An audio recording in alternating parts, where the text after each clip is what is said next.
Ya, kembali di News Petang, langsung kami lanjutkan pro dan kontra atau Pat Gulipat kereta cepat. Ya, tadi berhenti sampai di nomor 2. Tadi sudah dikatakan bahwa memang secara bisnis ini tidak layak memang. Kedua apa? Kedua begini, apa yang disampaikan oleh Kementerian BUMN bahwa ini adalah proyek B2B, business to business. Tapi ingat, BUMN itu sesuai dengan Undang-Undang BUMN dibentuk dari kekayaan negara yang dipisahkan. Berarti ada uang negara di situ. Saya nggak percaya apa yang disampaikan oleh Kementerian BUMN itu tidak ada jaminan pemerintah sama sekali. Itu kita tidak percaya. Yang kedua, ini beda dengan pembangunan yang dilakukan oleh Cina, dari Cina ke Hangyong. Dia bangun 300 km dengan ongkos 1 kilometernya itu tidak sampai 10 juta US dollar. Sedangkan kita lebih dari 33 juta US dollar. Mereka bangun di negerinya sendiri, murah. Tapi mereka bangun di kita, apa sih manfaatnya, apa sih kelebihannya? Kok bisa 300% dari yang dibangun di negeri Cina. Yang kedua saya bandingkan dari Teheran ke Asifan itu 400 km, dia menghabiskan uang 33 triliun, berarti separuh dapat 400 km. Pertanyaannya, seperti yang disampaikan oleh Pak Ea tadi, kita itu hutang 70 triliun, belum tenor selama 60 tahun, 4%, kita harus bayar sekitar 110 triliun, Pak. Apakah mau dibiarkan bangsa kita, rakyat kita yang patuh bayar pajak untuk membayar hutang-hutang luar negeri yang tidak bermanfaat sama sekali? Oke, tapi dari sisi kepemilikan ini juga dipertanyakan ke depannya. Mungkin Pak Yaya bisa menambahkan di sini. Pertama begini, kita harus ingat ya, BUMN itu jangan merasa dirinya sebagai korporasi yang mandiri berdiri sendiri, bahwa itu ada aset negara, ada penugasan dari negara. Jadi jangan larut kepada bisnis murni. Visi utama BUMN itu memang untuk mendapatkan pendapatan, tapi tujuan utama adalah kesejahteraan masyarakat. Nah, sekarang pertanyaan paling mendasar adalah, ini kan harusnya jelas operatornya siapa. Misalnya dalam ini memang ada konsorsium di dalamnya. Nah, sekarang menjadi pertanyaan kita adalah bagaimana sebetulnya manajemen pengelolaan ke depan. Saya sekali lagi mengatakan, jika nanti dalam pengelolaan antara Jakarta dengan Bandung oleh satu operator, pasti dia akan berbenturan dengan bisnis layanan angkutan umum lainnya yang terintegrasi, khususnya nanti pada sistem layanan di tingkat TOD-nya, Transit Oriented Development.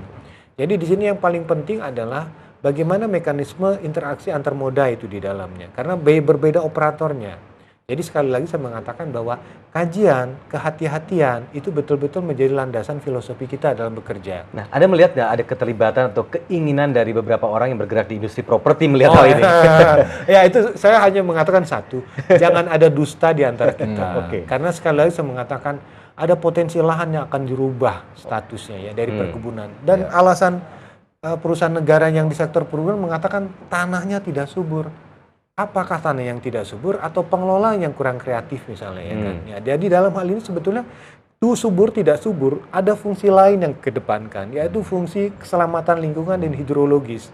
Kalau misalnya BUMN-nya rugi, ya itu tanggung jawab negara. Memang tanggung jawab negara bukan hanya pada persoalan keuntungan, tapi juga tanggung jawab pada persoalan keselamatan lingkungan. Karena apa? Kawasan itu kalau dikembangkan jadi kota, implikasi yang terbesar adalah ancaman terhadap sistem pasokan air ke Citarum. Kemungkinan tingkat longsorannya juga tinggi. Dan yang paling menarik dari semua persoalan itu adalah impact secara menyeluruh terhadap kawasan sekitarnya. Dan yang paling menyedihkan sebetulnya, ini sebetulnya mau bisnis transportasi atau properti. Saya khawatir begini.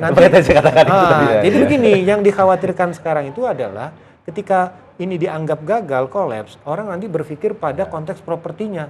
Apalagi sekarang ada tekanan agar kepemilikan asing terkait properti Indonesia diakui, dan sudah ada ke arah sana. Jadi kalau dengan demikian, alangkah naifnya kita punya tanah, kemudian Pat Gulipat dia katakan tadi, properti dinaikkan berkali lipat, untungnya bukan buat kita. Dengan alasan bahwa untuk perusahaan-perusahaan asing perusahaan-perusahaan asing. Jadi konteks undang-undang dasar 33 itu air, bumi, dan udara bukan air, tapi dikuasai asing sekarang. Anda melihat hal yang sama begitu? Enggak. Gini Mas, kereta cepat itu dalam ilmu transportasi Pak ya, dia levelnya ada level ketiga. Level kedua itu adalah kapal, yang level pertama adalah pesawat terbang. Kenapa dengan geopolitik kita yang seperti ini, Pak Jokowi punya visi misi akan membangun tol laut. Kenapa dia tidak konsentrasi membangun tol laut, membangun pelabuhan-pelabuhan utama, membangun pelabuhan-pelabuhan rakyat, sehingga pergerakan barang, jasa, dan orang dari seluruh negeri Indonesia itu bergerak dengan cepat, bisa memotong terhadap ongkos distribusi. Kalau kereta cepat itu hanya Jakarta-Bandung, asumsi kita itu adalah rugi, pasti rugi. Saya sampaikan laporan BPK tahun 2015, setiap tahun pemerintah memberikan PSO kepada PT Kereta Api Cepat dan KRL itu 1 triliun, Mas. Itu kan pasti rugi. Berarti negara mensubsidi terhadap apa yang dipakai masyarakat, baik itu kereta listrik atau juga kereta api, 1 triliun per tahun. Ini untungnya di mana? Kita punya kereta api aja setiap tahun kita PSO 1 triliun. Makanya biar masyarakat ini tahu, mari kita ingatkan kepada pemerintah, ini harus ditunda, bahkan dibatalkan. Karena ini tidak, sudah di walaupun groundbreaking itu kan hanya gali tanah. Baik, Bapak-Bapak kita potong di sini dulu, kita saksikan dulu ada berikut adalah Menteri Lingkungan Hidup dan Kehutanan Siti Nurbaya menyatakan masih membuka saran dan kritikan dari masyarakat terkait AMDAL kereta cepat dan berikut pernyataan selengkapnya. Kalau ada masukan-masukan lagi itu maka akan mengimprove di dokumen RPL RKL-nya. Jadi kalau kelayakan lingkungannya ya udah layak gitu. Disitulah makanya keluar izinnya gitu, bahwa dokumennya diperbaiki kan setiap saat emang diperbaiki. Kalau teknologinya nanti berkembang, ada teknologi yang lebih canggih ya dipakai lagi yang lebih canggih gitu. AMDAL itu kan sebuah instrumen untuk kita mengatasi dampak gitu, sebuah instrumen untuk kita mengatasi dampak lingkungannya. Jadi ya dia akan berkembang terus juga. Kalau teknologinya bagus ya pemerintah juga bisa bilang ini loh ada teknologi yang bagus. Ya, langsung dinyatakan bahwa ini terbuka untuk diberikan saran khususnya sebelum ini pembangunan dilakukan. Tapi ini apakah memang masih memungkinkan di waktu-waktu sekarang ini dilakukan kemudian membatalkan seperti itu? Ya saya pikir saya kasih saran ke Kementerian KLH agar dikaji ulang AMDAL-nya. Di situ saya katakan tadi ada lahan perhutani 55 hektar. Itu sesuai dengan undang-undang yang regulasinya Ibu Kementerian KLH harus ganti 2 kali lipat, 110 hektar area. Di mana posisi strategisnya? Yang kedua, yang disampaikan Pak Ya tadi, hidrolik dan mekaniknya itu disampaikan kepada publik.